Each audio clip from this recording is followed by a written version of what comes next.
Welcome to the Nerdiverse. Go ahead, sit and listen to the masters, the old heads, talk about what you love the most.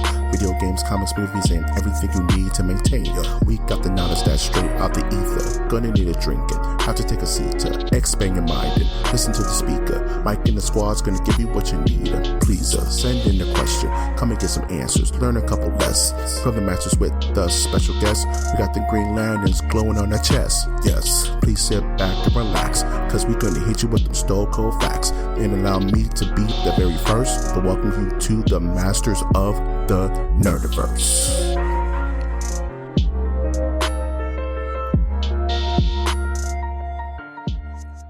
Welcome to the Masters of the Nerdiverse podcast, where we always have such sights to show you. I'm, of course, your host, Mike G, and back on the channel, as always, is our current bio-exorcist, Tootie Odin. What's going on, Toots? Hi, how are you? I'm doing great. You know, I just got my copy of the Book of the Recently Deceased. I don't know what that means. It just showed up in an Amazon package. I think there's something you need to tell me. Or it's too late. Wow, that's the story of my life.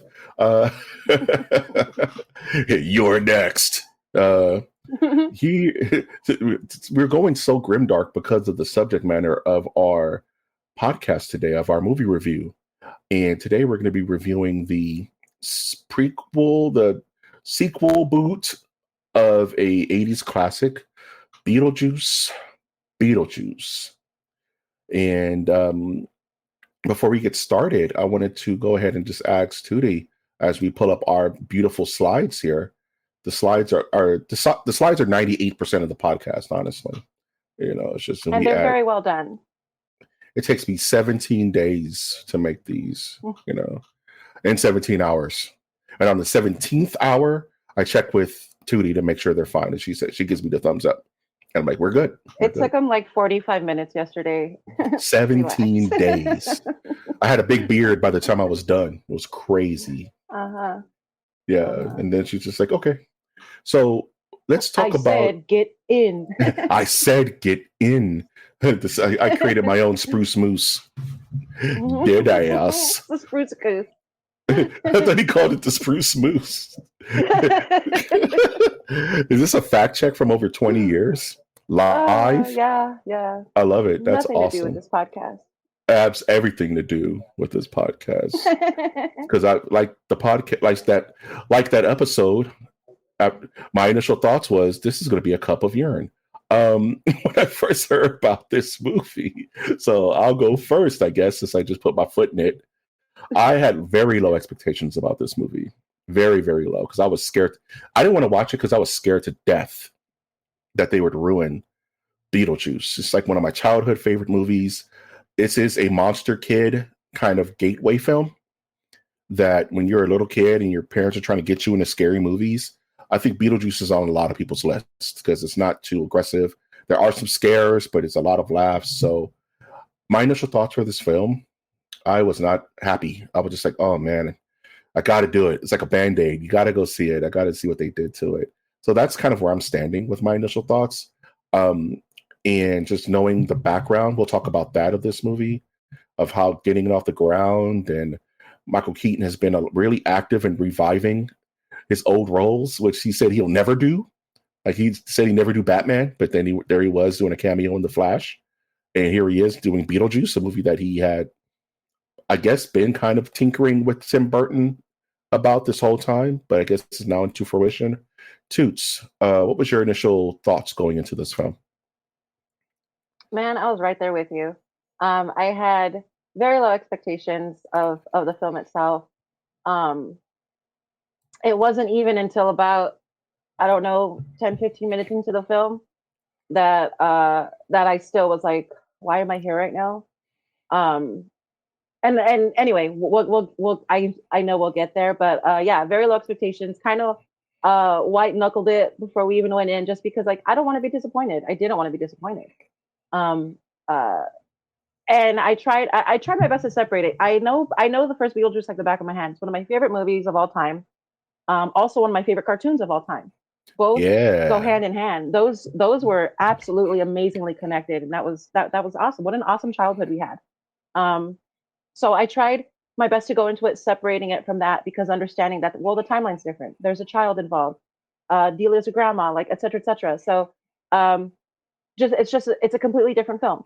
So I'm so happy that the only expectation that I went into it with was that idea that it's a completely different film. Thankfully so, because yeah, low expectations. Like I said, I just was so fearful of being disappointed by it and being um butthurt that it would leave a sour taste after such a brilliant job the first time around. So Yeah, one thing I've learned is when you see these movies, these super long gone sequels, and I have my own thoughts on sequels, period. But you kind of have to know and put in your heart that whatever this is not going to affect how you felt about the original film. You know what I mean? Like, I don't care for Jurassic Park Dominion or whatever eighth sequel they've made. It doesn't tarnish the feeling I had when I saw Jurassic Park for the first time. You know what I mean? Or when I saw Beetlejuice as a kid and watched it over and over and over again. It's just one of those movies that were on constant rotation. So I try not to let new things tarnish my feelings for my past nostalgia. And one thing this film loves to prey on is nostalgia. And I say prey as like a predator. You know what I mean? It's like it's targeting our nostalgia. And I think that's where a lot of this impossible sequel came from. Is that this film took forever to make. Apparently they've been trying to remake this. They've been trying to make a sequel since Beetlejuice 1 came out, and it just either timing or some people were tired. Tim Burton was doing his own thing. There were scripts being passed around. One script was like Beetlejuice in Hawaii, I think is what it was called. One of the scripts that was passed around. And this movie just was never going to be made. And I think that Tim Burton and Michael Keaton sat down one day and said, let's really lock it down and let's try to make something that we can bring into the 21st century. We're still in the 21st century, right? It's not the 22nd yet? yes. Okay. No, I'm not sure. yet. I Around traveled the through corner. time. I travel through time a lot, so I lose my bearings. What did you know about the sequel? Like, just did you going in? Like, did you know anything about his strange history or anything kind of Yeah, pertaining to that? they did a concept trailer like 2 years ago, 3 years ago, that was floating around YouTube. Just like, oh shit, that'd be kind of a cool idea. Finally, they're gonna do it, because we've been waiting for the sequel for for years, since the first one. Um, just because, I mean, the story had closure, but it didn't really, did it? Like, oh, they lived happy ever after, but there's still this idea that Beetlejuice is still lurking around. You know what I Yeah, mean? He's not dead. So the thing is, what made the cartoon so successful is that we loved the movie so much we missed it. So there was something about the fun of the movie that once the cartoon came around, I was like, oh shoot, it's back. He's back. She's back. And the dynamic never changed. That's what made the cartoon so good, is that it was basically the sequel to Beetlejuice the first, um, in its own right, very which good is awesome. point. Very But good point. when when it comes to this one, um, like when the actual trailer came out, I was not in, but I it was interesting. You know what I mean? To say the least, like the very first few trailers that came out, like the sneak peeks and the little teaser trailers, were brilliantly done, because it was intriguing. Like, oh shoot, like this could be okay. This could be good. Um, and then to understand like why the sequel took so long. Well, I think Michael Keaton did Batman almost immediately after Yeah, doing right on Beetlejuice. the hills. Yeah, he was right on the hills. I think he was in his peak. So there were several movies that he was doing at the time. Yeah, Um, like that he wasn't going to take the time to make a sequel, which I guess, especially more in the 80s and 90s, that's a smart move. yeah, Sequels weren't Batman. really a thing back then. Hmm. You know what I Hmm. mean? Yeah, like Not every Batman movie really. had a sequel like they do now. Right. And the sequels were true sequels back then. You know what I mean? I was thinking about the difference between Batman and Batman Returns. You know what I mean? Where the one thing I hate about sequels today is that they're almost like resellings of the it's not a continuation of the story. It's more like a reselling of the product. You know what I mean? Where it's like all the things that make this one great, we're gonna shoehorn into this. You know what I mean? and it made me think about Alien Romulus. Whereas my biggest gripe with that movie was it felt like a reselling of the product versus a true linear growth of the story. Where Right. it's like, remember this part? Yeah, it's here. Remember this song and dance? Right. Oh, it's here. And it's like, yes, it's hard. I can tell that there was some strife of Tim Burton trying to grow the franchise and corporate being like, this has to make money. So let's make sure that we hit all the right notes. You know what I mean? And Yeah. In the movies that we have reviewed already, there's a vast difference between, like you said, what Alien Romulus has done, as far as like they're poking at nostalgia, and what Deadpool has done.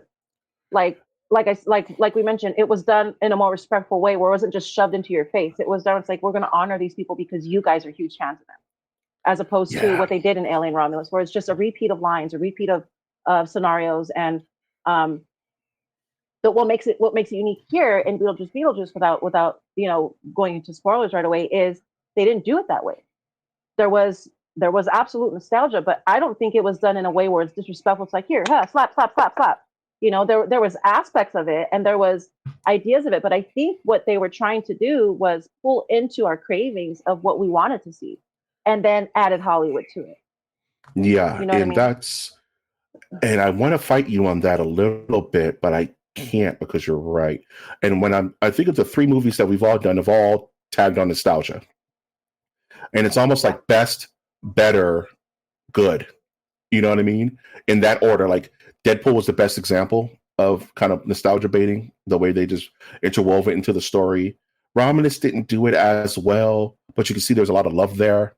And then, in my opinion, uh, Beetlejuice. I hate that name. But then you have, but I then hate you, it so much.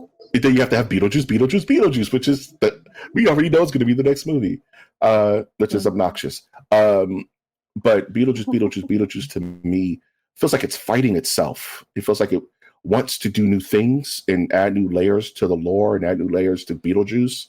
But it also is like, well, Dad said we have to do Harry Belafonte slow motion at the funeral. You know what I mean? Like With a choir of children, with a yeah. choir of children, so extra, but it's so Burton, and it just feels like it's playing tug of war, and it makes. And I'm happy I slept on. I had a night's sleep on it because I was mad. I was super mad. I was like, why does it have to be this way? Why can't we just have a movie with growth? Like it's not like Lethal Weapon 2 was doing all the same beats of Lethal Weapon 1. It was just Lethal Weapon 2. It was a whole new situation with the same characters. Because of the characters were written, they will go in a direction that's familiar because of their personalities, but the story is completely different. In this one, it hits the same beats. There's a discovery of the afterlife. There is the in our new character Astrid, which we'll go into, which is a good segue to our new blood, to the new people, the new aspects of the lore. And that's one thing I really enjoyed about this film is the new additions. I normally don't, but the new additions to this film, I liked Astrid. I liked the strange William Dafoe cop who was always getting a cup of coffee. That sight gag jacked me up every single It was time. pretty brilliant. It was so funny. Yeah. Like even in the craziest situations, she was ready with a hot cup of coffee for. That killed me. It was so dumb. I even liked the Yeah, jerk it's so funny. ex-husband because he was a reflection of Catherine O'Hara's character in the first movie in a weird way. Right. So what are your thoughts on the new blood? Did you really enjoy the adages of Beetlejuice? I did. I'm not a huge fan of the Jenna Ortega because they threw her in our face a lot, like in the last 2 years, and no thanks. But there's a lot I don't know about her because I'm sure she's a good actress. I'm sure she rocked it in Wednesday. I watched some episodes, and I did enjoy it. Um, her virality is a turnoff to me, but she did well in the movie because it wasn't about her. As much as it was about her, it wasn't, which I Yeah, like. They balanced that really well. We're not throwing this new girl in your face, but we're going to put her in the movie. Like, I don't think they put her in the movie for her name. Let's put it that way. I don't think they put her in the movie for her virality. I think they put her in because that was a good fit for all yeah, three of them. She worked well with all three of them.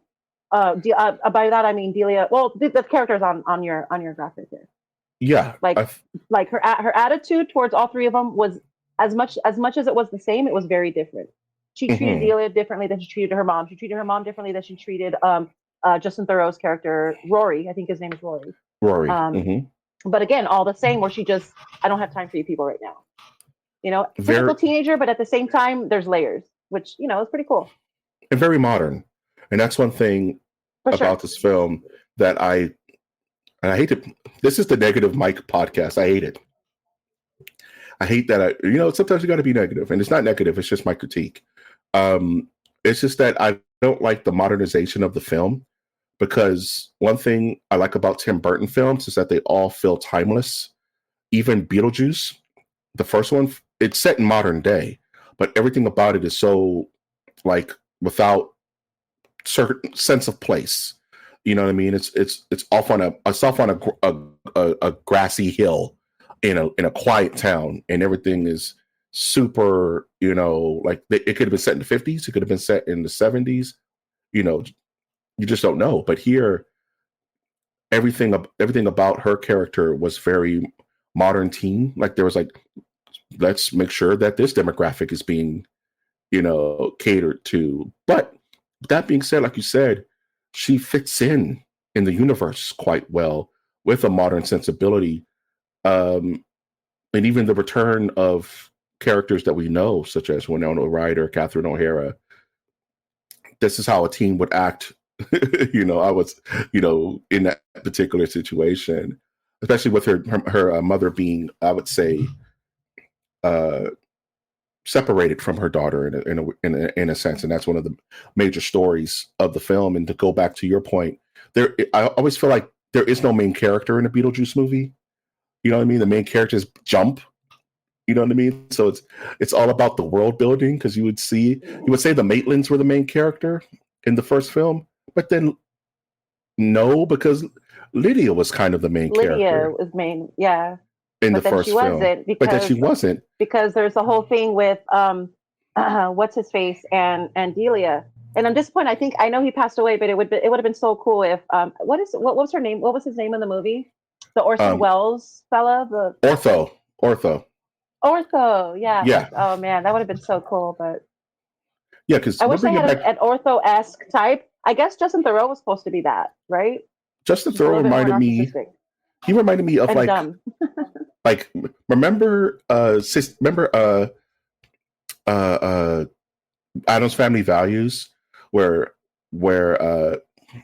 Uncle Fester got that new wife and she was trying to kill everybody, and she was just so like money, money, money, and did it well. You end up liking the character in a weird way.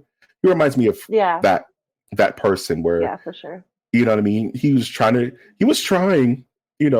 relate to Astrid. You know what I mean. He just was so awkward in every single thing he did, and Hmm. that added to his Hmm. charm, which is why I liked him as a character. He's a character that you're not supposed to like, but when the times where I was like cringy and when he was being very uh like gaslighty, it's like I get it, and that's not makes me not comfortable, but it's not supposed to. So he's doing his job, you know. And I got to say, before I move on to our next slide, Catherine O'Hara stole this movie to me. She absolutely bodied this role. You know what I mean? And I was just like, oh, she's just taking this movie. She's not leaving her crumb for none of these fools. You know what I mean? And it's like makes me miss these character actors because you don't see them all the time. And to see her being that manic mother and to carry that into being a Hmm. manic grandmother, it's just it hits too close to home with certain people I know. I know this woman, and it's just she kills this role. She's my favorite part of the movie. Uh, yeah, she's not particularly my favorite part, but she's way up there. Um, I loved that she was still Delia, but she added a hell of a lot of her character from Schitt's Creek, a hell of a Mm-hmm. lot. Like there was absolute influence there. And then you think about it, they kind of are one and the same. They kind of are, except I can't remember her name, but her character in Schitt's Creek is more nonchalant and careless. I mean, she just doesn't give a shit about anything but herself. And Delia is very much the same, but she's a little bit more she's a cougar, like she's aggressive, like she's a little bit more like um outspoken about her meanness, because she's an art remember she's an artist, like She's an she does artist. sculptures and she did all that, and thankfully that never changed. In fact, it modernized to where she's doing weird shit, like spray painting herself onto walls, and like just the modern art that you would see today, um is what she was doing, which is like, oh hell yeah, that's so Delia, like yes, like that's so Delia. It's really cool. um I Yeah, okay, well, Well, we one can thing I go want to ahead. talk, I want to mention is, yes, yeah, let's go there because I'm ready. One thing Okay. I do want to mention, since we're doing that, is at the very end, when okay, she gets bit by a spider, and the only thing she can do while she's in this place of death is say, "But look what happened to me," and everybody else around is like mutilated, and it's just the funniest thing to me. Like it's so perfect. She was just so perfect. I wanted spoilers. The mom Yeah, dies I'm at the sorry. end. Spoilers. The mom dies in this I didn't movie. say that though. I just said she got bit and that she went to the underworld. You don't necessarily have to die to go there. No, you So I know didn't what? say it. I You know didn't what? spoil it. I spoiled that. You know what I mean? That's totally fine. So if you would Our not bad. like that, that's totally fine. You would not like additional spoilers. This is the stop I'll sign. timestamp the spoiler before. I'll Okay, timestamp the spoiler before, though. I promise. that's hilarious. I think that's going to be. I think that might be our clip for this episode. That was funny. That's tight. Yeah. So spoilers. Here we go. So the plot, right? Um, which is so. Can I talk about for a second that we don't for our childhood directors when they age and they get older and their sensibilities change, isn't it still nice to see them when they do stuff, because they don't do things a lot? Like watching this and seeing the Burtonisms about it, kind of like the way the camera shot, the Danny Elfman score, you know what I mean, the costume design, it's so Tim Burton. And it makes me think of like Sam Raimi. Yeah. You know what I mean? It's like, oh, he's doing Doctor Strange. Oh, I'm in. I don't care what the movie's about. I want to see Sam Raimi get crazy. You know what I mean? What can he do with that? And it feels good to see Tim Burton, Steven Spielberg. You know what I mean? I want George Lucas to jump behind the camera again and do something. They got to be Star Wars. Just let them do something. You know what I mean? Like to see our childhood directors stretch their legs in 2024, and to see him try to bring his strange macabre sense to a modern universe, which is this is. And very quick plot is that Lydia has been a scare tactics TV host, and it's been, I guess, been very lucrative in doing so. And she's starting to be haunted again by Beetlejuice himself, which we haven't really talked about a lot in this review so far, which is telling and good, because Beetlejuice is always best in small doses. So her and her family have to go back to their home to settle things and to clear out the house because of the untimely death of the father of Lydia's father, in Charles Dietz. Charles Dietz. And that's the crux of the story, honestly. His death is the crux of the story. And He's the main character. Wow, you're not He's the wrong. main character. You're not wrong. And we have a whole section about that in my thoughts about that. But what do you think of the plot? Do you that's gonna be crazy? Tootie, what do you think? Do you think this plot worked for a sequel? I do. I do think it worked. I mean, I'm so fucking shocked that they chose to go the route that they did, where Tim Burton expressly put an elephant in the room that didn't really need to be there, which I thought he did brilliantly. And again, it's so forced, and it was the entire plot. I think it worked well. So somebody dies, so they want to move forward. They can't do it because the family's in shambles, because Lydia's busy with her ghosts, Astrid's busy with her attitude, Delia's busy with her art. And the whole family's in their own way in disarray, but at the same time, when it's time to come together, they come together when they find out that Charles Dietz has died on a trip, traveling looking for birds. as he's a bird watcher, if you remember. That's From the he's a first bird one. watcher. So they go. This is when they end up going back to the house. And they have the funeral there at the house. Shenanigans sort of ensue because throughout this entire time, Lydia is seeing flashbacks of Beetlejuice while she's at work, while she's walking nonchalantly, so, for the first 20 to 25 minutes, she's seeing flashbacks of Beetlejuice. And she's not really understanding why. They get to the house, they get to the property, they have the funeral, and at the reception of the funeral, it's one of my favorite scenes ever is seeing the house draped and that's the black a beautiful veil. shot. Yeah. So cool. It's so freaking cool. I've never seen nothing like it in my life. That Tim Burton. Never. It's so beautiful. It's so Tim Burton. It's so beautiful. The house is in mourning. It's beautiful. The house is in mourning. Well, that's exactly what Delia says. The house is in mourning. So they make arrangements to move out. For some reason, Rory randomly gets engaged to Lydia at the funeral reception. Total cringeworthy, but it's a pretty cool scene because of how cringy it is. It's so hilarious. So after that, they start making arrangements to actually get things out of the house so that they could just move forward with their lives and the house is done, etc., etc. Things happen where Astrid ends up meeting this boy. This boy ends up being himself. As we said, we're going into spoilers. This boy ends up turns out he's a ghost. Yeah. And one thing leads to another. They end up in the underground. Lydia has to now find herself calling on Beetlejuice to be saved, to help her save her daughter Astrid. So I'll let you take it from there.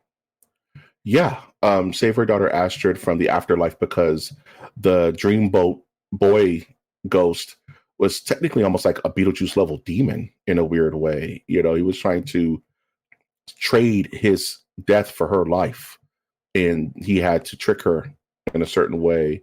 And my crazy did her knocking upside her head allow her to see ghost? Because she hit her head pretty hard. Because what happened was there was the whole reception. There was the whole funeral / wedding proposal. She's riding her bike, and modern music is playing. I hate that. Why did it have to put modern music in it? Just let Danny Elfman go crazy. We didn't need all that like top 40 shit. Sorry. We didn't. No. I hated that part. There's no need for it. That's what I'm talking about when I say corporate interference. You got to put the music they like. You got to put the tunes. It's like, no, just let Danny Elfman go nuts. And, anyway, so she knocks her head super hard on a tree, and then she sees the boy ghost. She couldn't see ghosts before, right? And we never got a reason why Lydia saw ghosts. She just could see them. And maybe that was kind of the trigger. Her mutant gene popped open, and now she could see the boy. And Lydia has to make a promise, pretty much promise to get married again to Beetlejuice, so he can actually do his Beetlejuice powers and get them into purgatory. Because this movie shows us there is a heaven and there's a hell. You know what I mean? And whatever they go to in the first movie and whatever they go to in this movie is kind of like purgatory, or like a way station where the wait, purgatory, like you said. Yeah, so where people work and they do all the logistics of heaven and hell. You know what I mean? And we have our dance scenes, we have our wedding scene, which is also in the first movie, and you know what I mean. And we have the exorcism of Beetlejuice again, which is at the absolute tail end, but he's still fine. It's Beetlejuice. One thing about this plot, it's that it's really a love letter to the father. You know what I mean? They treat him so gently in this movie. Richard. Are you sure about that? They treat him gently. Oh, the father. Oh, the father. Astrid's father. Yeah. You're right. No, yeah, I'm sorry. I thought you were talking about Charles Deeds. No, Charles. That's what I'm saying. No, Charles. They treat him gently, dude. Charles gets a full claymation cinematic explanation of his death. Right? Only time outside of the sandworm it happens. Anything not to show this man's face. He also gets a see-through clear shark-shaped tombstone, which is the coolest thing I've ever seen. You know what I mean? Mm-hmm. He gets lines in a fake version of the actor's voice, and he gets his own little storyline that he goes through. You know what I mean? Around the periphery of the film. Yeah. It just it feels like you said, he's the protagonist of the movie. You know, where everybody's just kind of reactively dealing with Beetlejuice, reactively dealing with the boy, and all that stuff. It makes it hard to me. It makes the plot a little hard to follow because it's like, who am I rooting for? You know what I mean? It's like, you know, and it's really a story about redemption and forgiveness too. Like you mentioned, the mom, you know, shrouding the house, in her showing her ways of grieving through expression. There was this one scene where Catherine O'Hara's character is screaming into a camera. They're like, "What are you doing?" "Oh, I'm just going through my grief. I'm just recording my grief for art installation." I would say you should do it too. You know what I mean? So, like, them going through their stages of grief, and Beetlejuice just kind of being on the periphery. Oh, we haven't even mentioned his corpse bride. No, we haven't. Yeah, the corpse bride, who's played That's by. the thing, is that there's 4 or 5 different things happening in this movie at one time. That's what I'm saying. There isn't. But that's the thing. The first one was almost the same in that, like we were saying, Delia and Ortho had their thing. Delia and Charles had their thing. Barbara and Adam had their thing. Beetlejuice and Lydia had their thing. Mm-hmm. So it's not like it's too much different than what was going on in the first one. The first one was just as chaotic. This one didn't bring the chaos back together like the first one did. That's what I'm saying. That's all I'm saying, because right. That's a whole nother storyline that Beetlejuice's ex-wife, you know, a throwaway gag from the first movie. Where'd you get that ring from? Oh, it's from my ex-wife, and her finger was detached. They created that into a whole nother character that was stalking Beetlejuice. And we never really got her true intentions. It's like, yeah, did she want to kill him? Did she want to eat his soul? Did she want to remarry him? All those circumstances were thrown up, but she never said herself, like, why am I hunting you? And even when she was about to, she was interrupted by them getting her up out of there. You know what I mean? So that's another interesting character that I think could have used a bit more, like, time in the oven, especially like this film going into plot. Goes into the origin of Beetlejuice, which is crazy to me. Like, Beetlejuice was a grave robber during the Spanish Inquisition or something like that. Yeah. And that's why he speaks Spanish. And there's a whole scene in this movie that just goes to telenovela. You know? Yeah. And I looked at you like, what is happening? But yeah, same. When Tim Burton started doing that, I was just like, you know what, fuck it, I'm gonna buckle up and I'm in. Yep, I'm just in. Let's see what happens. For the ride. Yeah, yep. Because the movie was exactly that. It started with a claymation scene.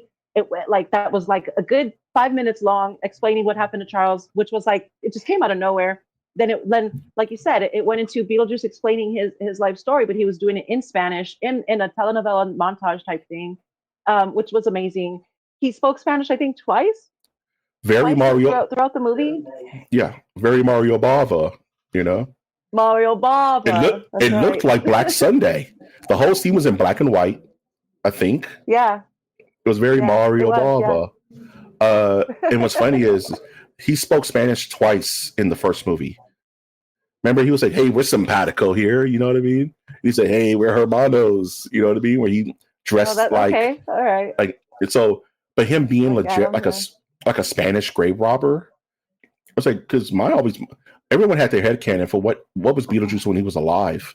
You know, outside of the jokes that people said Pete Davidson looked like Beetlejuice when he was alive. It's stupid. Kind of does. Kind of spot on. Yeah, kind of does. You know, teenage Beetlejuice. We get a whole backstory that he married a witch, and he didn't know that she was going to use him for her nefarious deeds. And he they kind of destroyed each other, and that's how she got locked away. And nice little cameo by Danny DeVito. I thought he was going to have a bigger role because it's Danny DeVito, but I guess when Tim Burton calls, well, sure, I'll do whatever you want. It doesn't matter. I'm not doing nothing. Danny was there for a split second. One thing I hated, I loved it because it's Danny. He's looking gross, and he has the Jim Carrey cable guy eye contacts in. You know what I mean? And one thing I hated, and I felt like it was so out of touch. And I told you the second we saw this was I hated the Soul Train. I hated everything. It seems so out of touch and so weird in like only for 10% of the audience. And it's like, Can I tell you? I think it was a diversity move for whatever reason. It didn't need to happen, but it was there. It seemed like the only thing I liked about it was at the end when I like the use of it when Delia was ready to go onto it and go into the great beyond, because that's where she reunites with Charles. And they, it just ends with them kind of getting on the train together. It's the only reason why I like the Soul Train is because at least it was used for something as opposed to just, why are you here? Yeah, and almost the only saving grace of the Soul Train is that I like the idea that when you're passing on, it's a joyous occasion. Hey, we're having fun. Sure. We're all dancing. This is good. We're having a good time. Yeah. But people having afros and bell-bottom jeans and it being this weird kind of like, is this the segregation train? Like, is this the soul train for these people? There's a whole other train for these other people. There's a bit more, a bit more buttoned up. I didn't know what to take away from that outside of, like you said, the second time we see it, and she kind of comes to terms and reunites with her husband, which is a happy ending for him. And it's like, why is this character so prominent? Okay, my biggest gripe in the entire movie is that the Maitlands were technically almost the main character of Beetlejuice 1. They're through the entire movie. We were there. They were the audience. Okay, we just died. We're going through. We're learning the ropes. Do we want to trust Beetlejuice? But we can. Gina Davis, Alec Baldwin. You know what I mean? Classic, right? You can't. There's no Beetlejuice without those two. But in this film, the father gets an entire arc, but they get 2 throwaway lines. 2 throwaway lines. That's crazy. I have that in my notes. Too. I did not like that at all. And all she did was say, "Oh, well, they found a way to get to the great beyond. They found a loophole. A loophole. Oh, loophole. What? And why didn't they use that loophole to get Astrid out? That would have been a cool little callback. Hello, the same loophole. Like, make it make sense. I mean, I was very disappointed. Like, I understand that they weren't going to be in the movie, but I mean, they could have done voice acting. Explanation. They could have done voiceovers, something. They could have made a young Gina Davis and they do that all the time now. Make a young Gina Davis, make a young Alec Baldwin, and just have them appear. They're so important to the first film. Alec Baldwin's been a little busy, but like he's a little busy. That's not funny. He's a little busy, but Gina Davis ain't doing nothing. You know what I'm saying? You could have had them. But you could have had them. You could have had them, be more of a central part of the story than not at all. When the first one was technically about them, we opened the film with them, we closed the film with them. And just to say, oh yeah, they found a loophole and they're in the afterlife now. They're good. And like it's nothing. And I gotta tell you, I don't agree with you in that they gave Charles such a gentle send off. I don't see it that way. I see it the exact opposite. But I have to see it from your point of view because I haven't yet. All I see is that they really wanted to, to me, embarrass him, ridicule the hell out of the character. There's no reason for him to have gotten into a plane accident, fall into the ocean, survive that, and then get eaten by a shark just from the top down. Literally all of this is missing. Just chomp. Like he has no head, he has no neck, he has no nothing, which would explain the fact that they can't use him. I saw it as more of we know this guy's not in the film. Yeah, that's how I saw it. Like kind of like they were in a sense humiliating this character because he fucked himself over. I don't know, like that again. That's how I saw it. Is like they were just kind of like. I see it completely different. Tim Tim Burton doesn't like predators. That's how I saw it. Tim Burton was sending out a message. I don't like predators, so this is what we're going to do with this character. That's how I saw it. Maybe I'm wrong. No, But you're right in that he was prominently done throughout the entire film. He was the beginning of the film. He ended the film. So you're right. That's what I'm saying. Well, I guess, yeah. I totally understand your point of view. Maybe I'm wrong or seeing it weird, but to me, this is why I wanted to have a whole slide called Burton's Message. And I think this was him missing his friend who did something wrong, but he couldn't show his friend. So he kept parading his friend throughout this entire film, giving him his grace. Are they friends? I don't know they're friends. I have no idea. I don't know if they talk or clicked up. It's just weird. I see what you're saying, though. I see what you're saying. Okay. His character didn't lose any grace. The character. Charles was a sweet, bird-watching, on-safari dude who got eaten by a giant shark, which is a funny play on Jaws. And throughout the whole film, he was looking for his wife. That's all he ever wanted to do. He was kind of right 10 steps behind the main characters the whole film. You know what I mean? And he was only looking for her because he didn't want her to be mad at him. He didn't want her to be mad at him. Yeah. And it's like, it felt like Tim Burton was like, man, I can't have this guy in this movie. It just, he's gone. But I want to show respect to his character to the point where I'm going to make him the third leg of this tripod.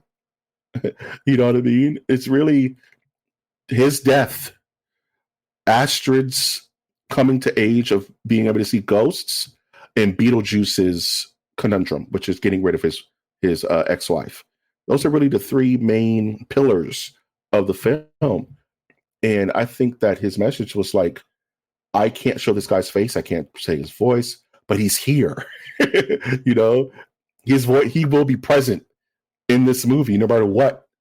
And we're gonna play, and I think he would get a kick if we played around with him a bit. You know what I mean? No pun intended. We're gonna jack him up, and we're gonna make him a ghost. But he's here. He's not going anywhere. In any other film, it would have been a 2-second line. It would have been one scene. We would have never heard about that character again, right? Like, I think so. Yeah. Yeah. Any other film would have been like, oh yeah, the dad, you know, the co-star from the first movie. Oh, he passed away. This is kind of like getting everybody back home. Okay, now what's going on at home? And then it would have ran off, and that death just would have been part of. No, his death reverberates through the entire film. You know, it's the crux of their grieving. It's the crux of them returning to the house. It's Beetlejuice's opening. He has no real way to affect Lydia until he finds out their father died, and that was his end. He said, "Now it's my chance." You know what I mean? He's so proactive in this movie, but he has no face, he has no voice, but he's there. He's like a spirit. He's the spirit of the movie, and I'm questioning why. Yeah, he's the spirit of the movie.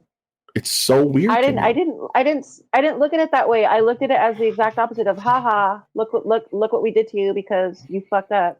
That's how I saw it. But it's so easy to see it the way you're saying it too, though. It's so because he's in the movie the entire movie. He is practically the main character. He starts it, he ends it. He has his own storyline going on. His own arc, which really didn't need to be there. No, he has voice lines and doesn't have a head. He has voice lines and doesn't have a head. Like, if you're going to tell a joke at someone's expense, you're not going to spend millions of dollars on CG, on practical effects, to constantly reiterate that joke. You get it in and out. Oh yeah, he's gone. You know, ha ha ha. Moving on. You don't like unless there was some real vitriolic things going on. You don't drag a joke out for a full movie and put money into it. You know what I mean? And put effort in acting and voice acting. That's a whole lot of attention and cost to put one person down. I'm really seeing it from the other side. I'm seeing it from like a sign of care and a sign of, because you can't be here, I'm gonna make sure that you're here. You can't be here. They won't let me. They won't let me put you in the movie. I wanted to call you, but I couldn't. So I'm going to figure out a way. We're going to write this and figure out a way to keep you involved the entire film. And there's no reason why. Now, if Lydia died, that'd be one thing. Let's say Lydia was a ghost. It would make perfect sense for her to be a through line for the entire film because she's such an integral character. he was not an integral For sure. character to the first film. He was part of the group, but he wasn't the Maitlands. He wasn't Lydia. He wasn't Beetlejuice. So why is he? The only thing he did was he bought the house. He bought the house. That's pretty much it. That's his story. And he was stressed out. He bought the house. That was it. He was stressed out. Yeah. But it's like if any of those four died, then it makes perfect sense to keep them interwoven into the story. But him, why is he so prominent in this film? He's got a weird case. Why is he around? It's what I mean? It's coming from a different place, and I don't know what Burton's true message was in that. And that's why because think about it, as audience members, every time he's on screen, the only thing we're thinking about is number one, why, I think, and number two, oh, remember what he did? Oh yeah. I mean, I was too. As an audience member, it's hard not to think about it. Oh, it's like it sucks. He's a creep. It sucks. He's a creep. That's what makes me think the message was the exact opposite, and that Tim Burton had to have known. I mean, he had to have known, and the production team had to have known that every single time he was going to be on screen, that was going to be controversial for a lot of people. So why put him in, if not to embarrass him? Is how I'm seeing it. Again. I feel it, but it's strange either way. I feel it either way. It's strange either way because you're still donating time, money, and expenses to either defame a man. Millions. You're right, millions. Yeah, millions. To either tear someone down or build them up. It's one or the other. There's no gray area because of the amount of time this character is given. I think behind closed doors, you're right, and behind closed doors, I'm right. One way or another, and we'll never know because of the severity of that situation. You know what I mean? And it's trippy for Tim Burton. What do you think the overall message is? Because there is also the endearing side of the other father, Richard. Let's talk about Richard. I'm not really sure why they even put him in the movie, except for, I mean, I understand that he ended up helping save, but I didn't really get that he had to be there as a dead guy with fish with piranha shaking off his face and stuff.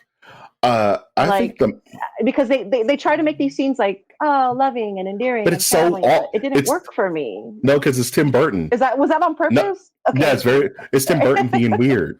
We're gonna have this endearing. They're having coffee. She's having a one-on-one with her dad, but you can't really stay focused because there's a fish on his face right here, and you're just like, what am I? Why? And it's just part of his weird humor, part of his weird macabre sensibility, which makes him Tim Burton. And I think if there was a through line true message of this film, I think it's really acceptance. You know what I mean? Everybody had to go through some level of grief and acceptance. Lydia had to go through the acceptance that she needs to live her life and not live in the past. She's neglected her mom. She's neglected her daughter. She's attached herself to this parasite that has a codependent relationship with. And she needs to break up all of that to get back to what's important, which is her life and her family. Astrid needs to get over the death of her father. You know what I mean? She hasn't moved on. And it pisses her off that her mom is being so nonchalant. You know how it is. Your mom's got a new boyfriend, and it's the most awkward thing on earth if you ever live through a separation. You know what I mean? Mm-hmm. She got this new guy that you're really not trying to deal with, and she won't accept. And your mom's supposedly a psychic and can see ghosts, but she can't see your dad. Why is that? And they never really explain it. Even the dad is like, yeah, I know you can't see me, but it is what it is. And it's like, why though? She's not ready. That's my She's not ready. She's not ready. Yeah. Yeah. She hasn't accepted his death. Even Beetlejuice has like a through line of like acceptance. It's like, yeah, I'm kind of I'm still trying to get at Lydia, but my ex is around. It's making me feel a certain way. He has her picture on his desk. That's his picture on his desk as a child, which is weird. Yeah. Okay, we haven't talked about Beetlejuice at all. Oh yeah, she's only 16 or 17. It's not an updated photo of her. It's of her back in the original film. And I saw. Well, that's the only picture he has of her, though. That would make sense, but still. I mean, okay. So back to the message. My original message of why he's keeping homeboy around. And it's weird. So please go through with me. Beetlejuice is still in love with the Lydia he lost, which was the child, mind you. And Beetlejuice is like 700 years old, an unrealistic number. right? So he goes back and still tries to marry Lydia because he loves Lydia. You know what I mean? Apparently. But I'm trying to find a good through line here of Tim Burton's message when it comes to, because you put the bug in my head with what you just said. Okay, here's the thing. Here's how I'm seeing it, the way I'm seeing it. Okay, I got it back, but go for it. Go. Yeah, so okay. So I was I've been totally media silent about this film because I didn't want to be swayed from my my thoughts on the film. I haven't watched any reviews, but I was watching a 1/6 scale collector, and there's a 1/6 scale Beetlejuice, and someone said, I didn't like Beetlejuice, and this is, mind you, someone who didn't grow up with it.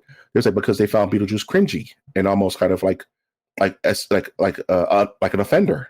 They felt uncomfortable with OG Beetlejuice. They didn't think it was funny. They didn't think of the joke. I was like, Beetlejuice would not work the way he worked in '87. I just watched the movie. He's constantly trying to enhance upon the Gina Davis character.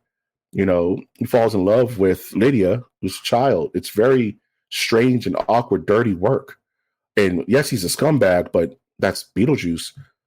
But it's an extra layer of gross in nowadays sensibilities, which I think they toned down a lot in this film, because he's pretty much like Bugs Bunny in the first film. And people forget Bugs Bunny was also doing wild stuff too, like randomly kissing people, and you know what I mean, just being very strange. You know, that's just the comedy of the time. So right, I think Tim Burton also was like, I can't do it that way anymore, because we're, you know, the world we live in now, and it's just not right to do things that way anymore. So it's like, I have to tone this character down, which I think was also part of the message that we all got to relax a little bit. Even the most outrageous character, Beetlejuice, who seemed like he was doing a job, versus how unhinged he was in the first movie. He was more, and it could just be the age of Michael Keaton. The guy's almost pushing 80, but the character just seemed a bit watered down in this film, but for very good reason. You know what I mean? I agree. Tone down, because I mean, the thing is, he's not supposed to age anymore. Like he is the age that he is, but he looks more aged. And he, like you said, he is a lot more toned down. He's running a business. He's he's running a business the way Beetlejuice would run a business, the same business he's always had, but it seems like it has grown since. So it's not just him by himself anymore. Back to the Burton message, back to talking about Charles Dietz. I'm still gonna weigh on the side of, I think it was a thing to bring the elephant out of the room and to actually put it on the table and embarrass the hell out of this character. And I say that for one reason, if nothing else. Mm-hmm. At the end of the movie, Lydia looks at Beetlejuice before they kill him off, and she says, I'm sorry, but 700 blah, blah, blah plus years is just a little bit too old for me. That's a good line. And that's how she ends it. And that's how he dies. So to me, I really do expressively think it was a message of, this can't happen. This ain't happening. And just so you know, I don't stand by anybody or anything that does this. Again, the humor of the 80s and the humor of the 60s, 70s has been older man always wants younger. Even today, older men always want younger. 20-year-olds, whatever. If you can get it, get it. It just is what it is. Now, that's not to suggest it's okay to be a predator by any means. I don't think that was the message of the time. The message was, she was the one who was single. She's the young farmer's daughter, and that's all there is to that. That's the humor behind it. Beetlejuice a scumbag, farmer's daughter. Shenanigans ensue. Yeah. Tim Burton didn't do that in this one. I don't see that. I don't see it that way in this film. This film was a lot more sillier, a lot more scarier too. But that being said, than the first one, a hell of a lot more scarier, but a lot more sillier, a lot more antics, a lot more zany. And like I said, I really in my heart truly believe that the message was, not anymore, buddy. The times have changed.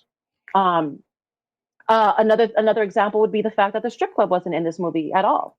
Yeah, like the strip club was completely gone. That was such a prominent piece in the first one. It had a whole bit where the girls were like, "Come on, honey," and whatever. Yeah. Like Beetlejuice made that. Yeah, Beetlejuice built that. Right. Right. Exactly. So it's just interesting that wasn't even in this movie. It just kind of tells me that in a way, while Tim Burton wasn't shielding children from witchcraft and rituals, he was absolutely shielding them from this idea that it was okay to be to prioritize them in a sense where it's unhealthy. You know, I'm with you, and I'm buying I'm buying it. I'm buying that this could have been like a real message that, yeah, this is not cool. This has never been cool, and the real life ramifications of not being cool have altered this film. You know what I mean? I'm changing up everything. You know what I mean? I have to let everyone know this is not cool, and we're going to parade this character's actual corpse through the movie to make this point. My only thing is that is one expensive message. Hey, it's Tim fucking Burton. It's Tim fucking Burton. But you're absolutely got it. Hey, by the way, executive producer Brad Pitt. Did you see that? No. Yeah. He's got EP rights. Interesting. And Brad Pitt's having as you said earlier, is having a little bit of a time right now too. You know what I mean? Jeez Louise. Yeesh. Oh man, this lots movie of criminals in this movie. Beetlejuice is like he's like the Pope compared to some of these other people. For sure. Jeez. Man. Final verdict. This movie, and I love this conversation. I absolutely loved this conversation of just what is this movie? Who is it for? Right? Is it for the children? We're going to go see this movie. Oh, Beetlejuice. But kids don't know who Beetlejuice are. Is it for the older adults like ourselves who grew up with Beetlejuice? This is pure nostalgia fuel. Is Astrid the new face of Beetlejuice? You know what I mean? Like, who is this movie for? And I think that's my final real question to you is, do you feel that this story was told to a particular audience, a story of mourning, a story of acceptance, a story, you know what I mean? A story of, just moving on, maybe in death or in life, just moving on. Do you think that it really got its point across? And do you think that this will be a resurgence for Beetlejuice? Do you think, because the way this movie ended, we didn't even talk about the ending, which was so jarring to me. It left me with a bad taste in my mouth, if I could say so myself. And the ending was they dispose of Beetlejuice. They get Astrid back. Everybody's good to go. And they have this strange time jump where it's like, lady is like, I'm going to live my life with the people I love. And it's like, okay, and I'm thinking, okay, they went to go do the things they were going to do with their father. And then she sees a boy just like Dracula. I'm like, well, that's weird. And then they get married. And I'm like, that's weirder. And then she's having a kid. And the boy. Astrid and the boy. Yeah. Astrid and the boy Astrid meets a boy that Astrid gets married. And this is like this time jump that keeps going. And then Astrid's having a kid. What is happening? And then in this crazy, the fly, it's alive moment, the baby burst out in blood and pus. And it's the joke, Beetlejuice baby, from the beginning, from the middle of the movie, and it's climbing up walls and shit. I'm like, I'm so tight. I'm like, what is actually happening? Oh, it's a bad dream. But then Beetlejuice is next to her. Man, I just had a bad dream. And then she wakes up out of that bad dream. And I'm like, is this the ending of the series? Because what it does, it doesn't let you know what part was a dream, what part of the dream was real, and what part of the dream was a dream. Because that time jump could have happened. And the only nightmare part was the baby. Or it all was a dream and this was the next day.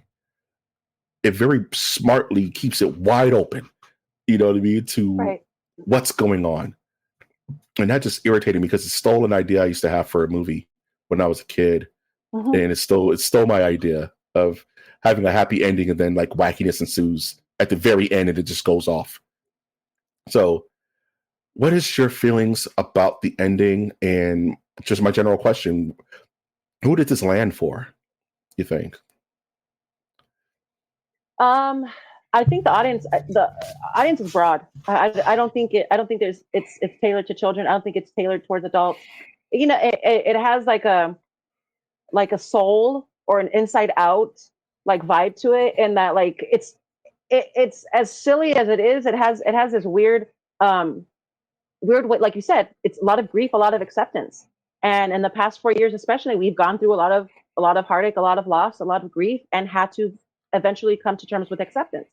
Um, so I think there's the audience is broad in that like children have experienced loss just as many as adults have in this day and age now. So I think the movie is made for whoever's willing to accept what comes with it. Accept Um, acceptance. Yeah.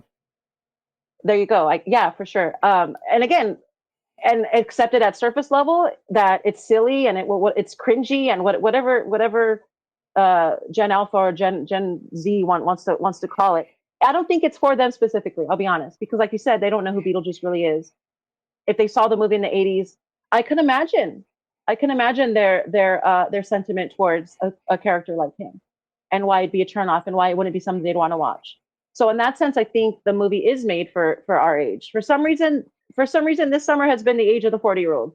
So let's go. Yeah. But Yeah. I do think I do think on overall the audience is broad. It was a Tim Burton Disney movie, Mm-hmm. Mm-hmm. you know. I So feel it.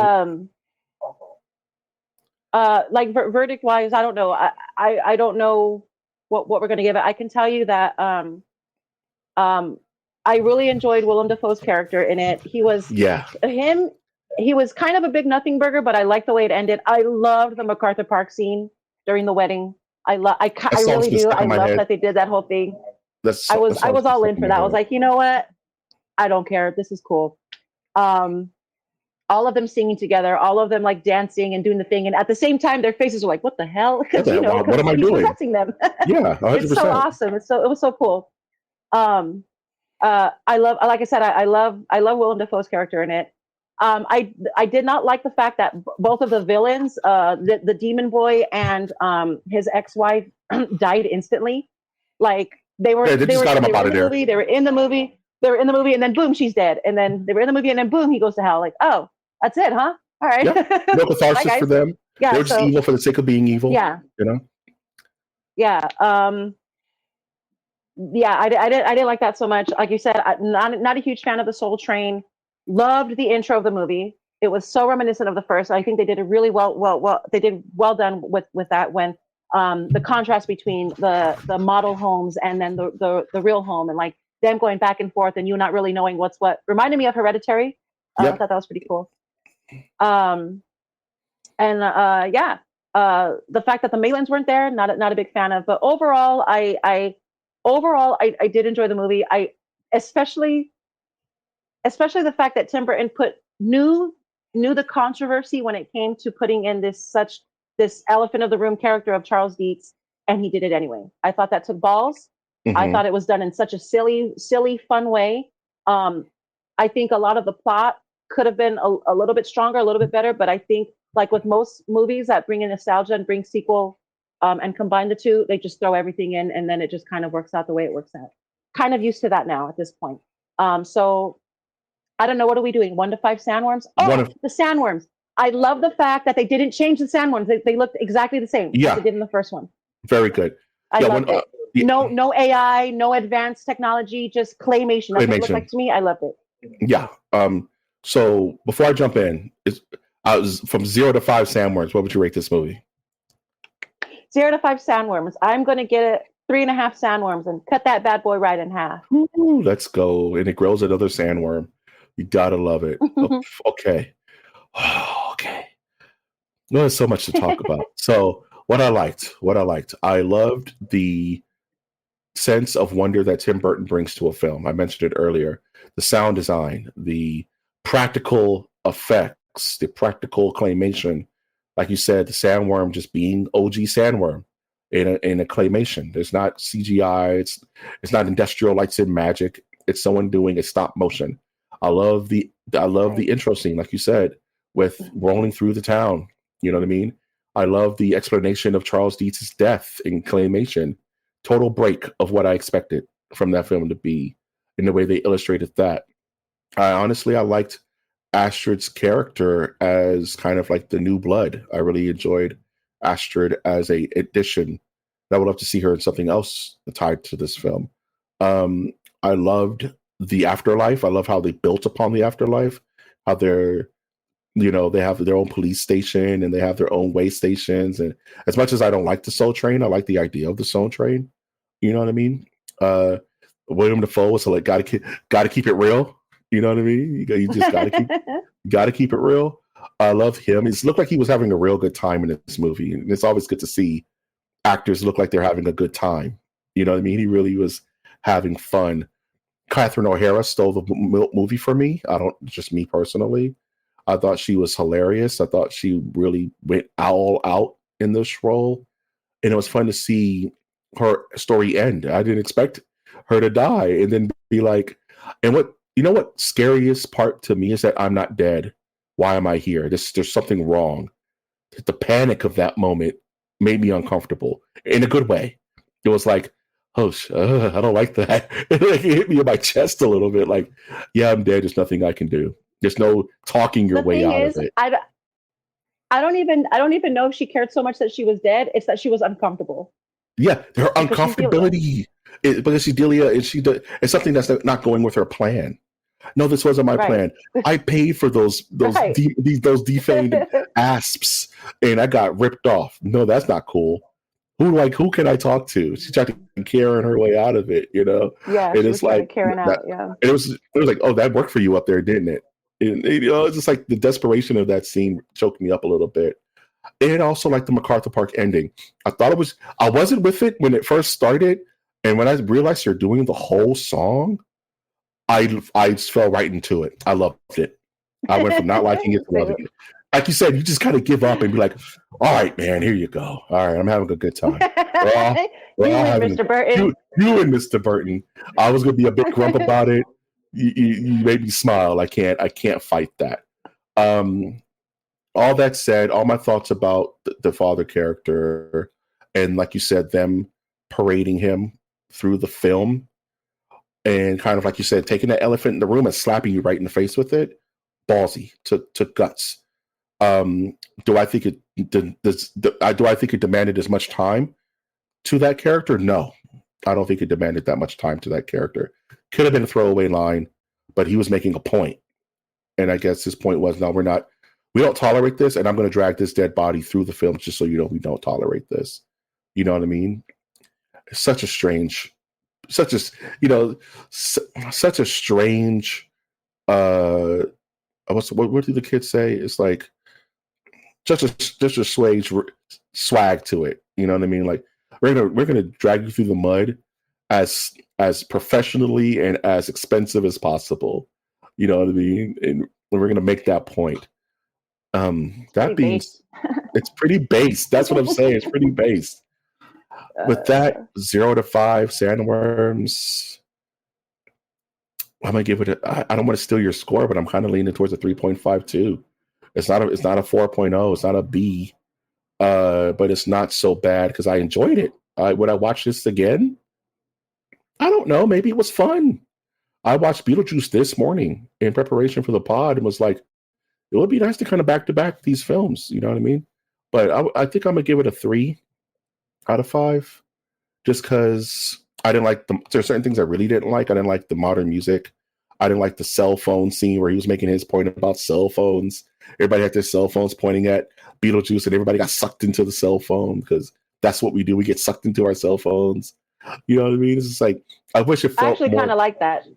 You know, I did kind of like that, actually. I forgot about that scene, but I did like that. Oh shit, that's Black Mirror. That's cool. Yeah, good job, we all get sucked into our cell phones. It's funny. Yeah. We were like, we're going to fight about this one, and it's funny that we have differentiating views on how this film was, what it was trying to say, but we're both right. And I think that's a testament, I guess, to a good message. Is that it could be seen in multiple different ways.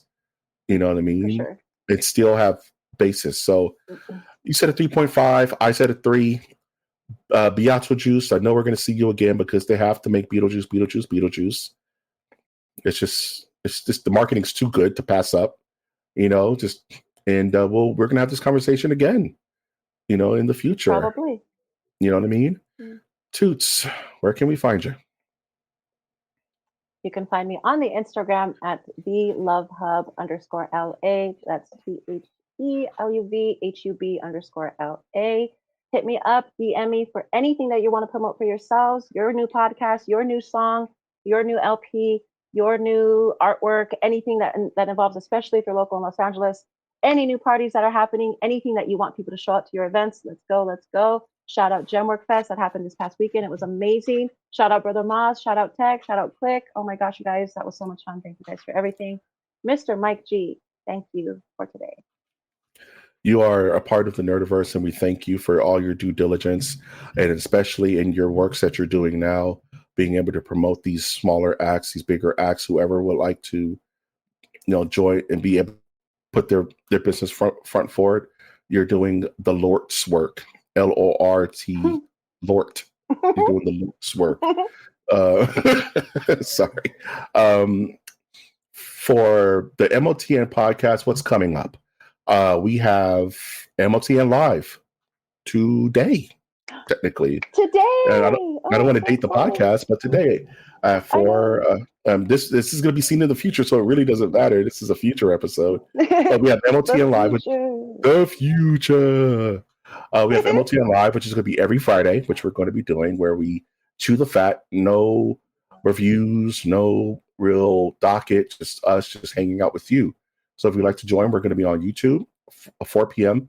Pacific Standard Time, every single day. Just hop in the chat, say hi, ask us a question. We're going to be chilling, drinking beverages, hanging out for an hour. So catch us for that hour. Thank you, everybody, for your support with MOTN Lore, Sith Holocrons. So that was a good, exciting episode. Our next lore, voted by you, the fans, is going to be the Lament configuration. It's going to be the box. So we're going to be talking about the box next. So very excited for that. Just a puzzle box. It's just a puzzle box. And lastly, if you like this content, if you want to hear more from me, hear more from Tootie, we have so many episodes on our website, mastersofthenerdiversecast.com, where you can see all of our past episodes. They're on audio settings, so you're going to be able to hear them while you're working, as well as hear this on Spotify, on YouTube, on SoundCloud, in the wind with Mufasa, R.I.P. James Earl Jones, R.I.P. James Earl Jones. And that'll do it for us today. I've been, of course, your host, Mike G. And as I always love to send off our reviews, say it with me, Tootie. Look towards the skies. Look towards the skis. That was way off. I don't care. It ruled.